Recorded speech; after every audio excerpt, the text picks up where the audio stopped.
Ah, compra de voto. A compra de voto ela é a base da democracia brasileira. Existe compra de voto hoje? Pelo amor de Deus, na verdade, só existe compra de voto.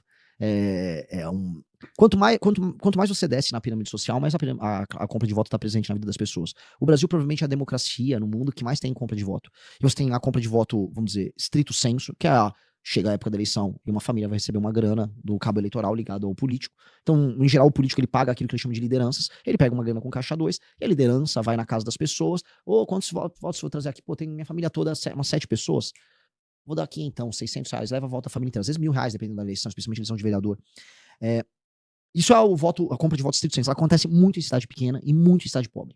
Muito. Em geral, em cidade pequena e pobre, cidades, por exemplo, do Nordeste, as pessoas empregadas na prefeitura, elas fazem esse trabalho de cooptação e compra da galera. Beleza, isso é a coisa 1. A coisa número 2 é a compra de voto, aí eu falo mais lato senso, né, no espírito mais aberto, que acontece ao longo dos anos, que funciona assim. Você elege um vereador, eventualmente você vendeu o teu voto pro vereador. Aí furou o pneu da tua Kombi. Aí você vai no vereador, furou o pneu da Kombi, o vereador vai ver o pneu da Kombi pra você. Olha, eu tô de mudança, preciso arrumar um carreto. O vereador vai arrumar o carreto. Olha, quebrou o telhado da minha casa, ele vai arrumar o telhado da tua casa. Aí de onde vem o dinheiro que esse cara fica resolvendo as coisas? Aí que a gente começa a entender o mecanismo da corrupção no Brasil. O mecanismo da corrupção não é só um político grandão que tá ele próprio, vamos dizer, precisando roubar, botar o dinheiro no bolso. Lógico que isso acontece. Só que existe uma estrutura toda. No fim do dia, esse político grandão, vamos supor, um deputado federal, que tá envolvido no escândalo do INSS. Esse cara, ele tem uns 20 prefeitos ligados a ele no interior, ou 15, o número varia.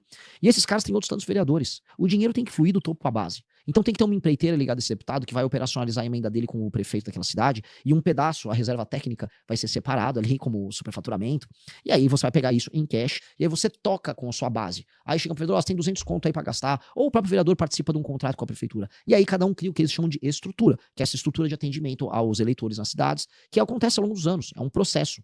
Você tá na base do prefeito, ajuda isso. Isto é a base da democracia brasileira.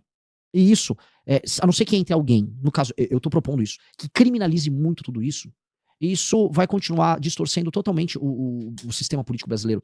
De modo que aquilo que a gente chama de centrão continue mandando na gente pra sempre. E de modo a você ter um país em que metade dele é não funcional. Metade do Brasil não funciona, vamos ser sinceros. Metade do Brasil, ele vive do dinheiro extraído de outra metade do Brasil. E ele pouco trabalha, as cidades são CNPJs para ficar operando emenda, e você tem clãs, né, grupos familiares que ficam disputando ali e ganhando dinheiro com esse jogo. É basicamente isso. Isso é um jogo que custa centenas de bilhões por ano. Se a gente olha direitinho o custo, põe no papel, o valor é assustador. E esse é um jogo que precisa acabar. Acho que essa seria a grande reforma a se fazer. Agora, se eu não ganhar, esse assunto nem sequer é mencionado pelos outros candidatos. Esse assunto sequer existe. Não é uma preocupação para eles. Agora, não existe nenhuma reforma política que não passe por resolver isso que eu tô falando aqui. Cara,